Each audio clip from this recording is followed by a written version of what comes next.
بسم اللہ الرحمن الرحیم۔ صرف 5 منٹ کا مدرسہ قرآن و حدیث کی روشنی میں 167واں دن 17 جمادی الثانیہ۔ نمبر 1، اسلامی تاریخ۔ حجۃ الوداع۔ فتح مکہ کے بعد جب پورے عرب میں مذہب اسلام کی خوبیاں اچھی طرح واضح ہو گئیں اور لوگ فوج در فوج شرک و بت پرستی کو چھوڑ کر اسلام قبول کرنے لگے، تو اب وقت تھا کہ حضور صلی اللہ علیہ وسلم خود عملی طور پر فریضہ حج کو انجام دے کر اسلام کے اس عظیم رکن کی شان و شوکت اور اس کی ادائیگی کے صحیح طریقوں کو بیان فرمائیں اور شرکیہ باتوں اور جاہلی رسوم و عادات سے اسے پاک کر دیں۔ چنانچہ رسول اللہ صلی اللہ علیہ وسلم نے حج کا ارادہ کیا اور 25 یا 26 ذی القعدہ سن 10 ہجری کو ظہر کی نماز کے بعد مدینہ منورہ سے روانہ ہوئے۔ تمام ازواج مطہرات اور سیدہ فاطمۃ الزہرا رضی اللہ عنہا آپ صلی اللہ علیہ وسلم کے ساتھ تھیں اور صحابہ کرام 1 لاکھ سے زائد کی تعداد میں آپ صلی اللہ علیہ وسلم کے ساتھ شریک تھے۔ مقام ذوالحلیفہ میں غسل فرما کر احرام باندھا۔ 4 ذی الحجہ کو اتوار کے دن مکہ مکرمہ پہنچے۔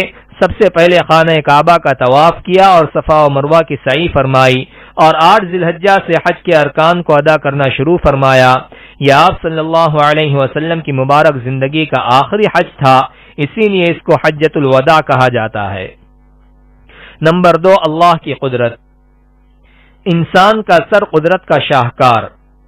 انسان کے سر کو دیکھیے کہ اللہ تعالی نے کیسا مدور، گول اور خوبصورت بنایا ہے اور اس میں پورے جسم کے قیمتی خزانے چھپا رکھے ہیں۔ انسان کا سر 55 ہڈیوں سے جڑا ہوا ہے۔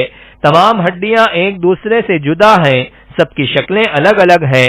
6 ہڈیاں کھوپڑی کے حصے میں ہیں، 24 اوپر کے جبڑے میں اور 2 نیچے کے جبڑے میں اور باقی دانت میں ہیں۔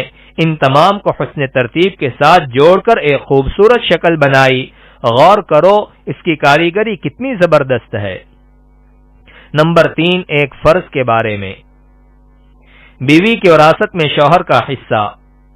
قرآن میں اللہ تعالیٰ فرماتا ہے، تمہارے لیے تمہاری بیویوں کے چھوڑے ہوئے مال میں سے آدھا حصہ ہے جبکہ ان کی کوئی اولاد نہ ہو، اور اگر ان کی اولاد ہو تو تمہاری بیویوں کے چھوڑے ہوئے مال میں 1/4 حصہ ہے۔ تمہیں یہ حصہ ان کی وصیت اور قرض ادا کرنے کے بعد ملے گا۔ نمبر 4، ایک سنت کے بارے میں۔ سونے سے پہلے بستر جھاڑ لینا۔ حضرت ابو ہریرہ رضی اللہ عنہ فرماتے ہیں کہ رسول اللہ صلی اللہ علیہ وسلم نے فرمایا، جب تم میں سے کوئی بستر پر آئے تو اسے کسی کپڑے سے جھاڑ لے، اسے نہیں معلوم کہ بستر میں کیا ہے۔ نمبر 5، ایک اہم عمل کی فضیلت۔ جنت میں داخل کرنے والی چیز۔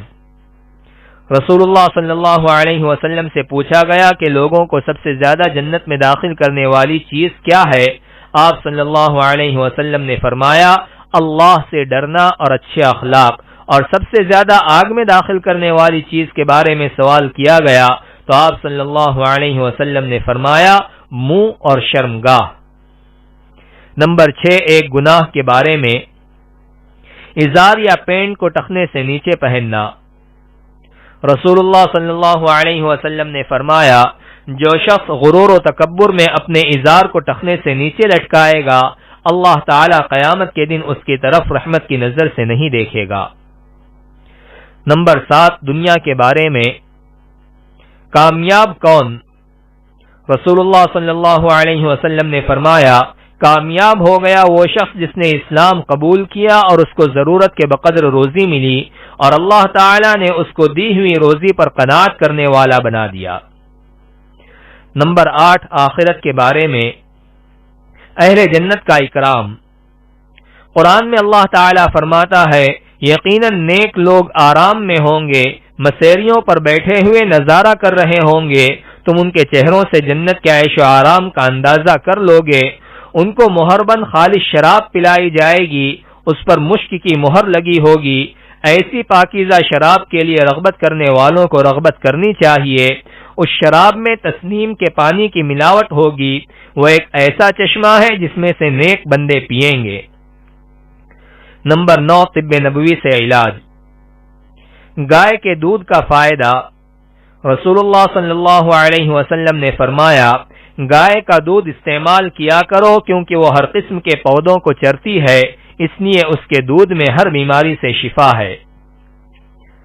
نمبر 10 قرآن کی نصیحت۔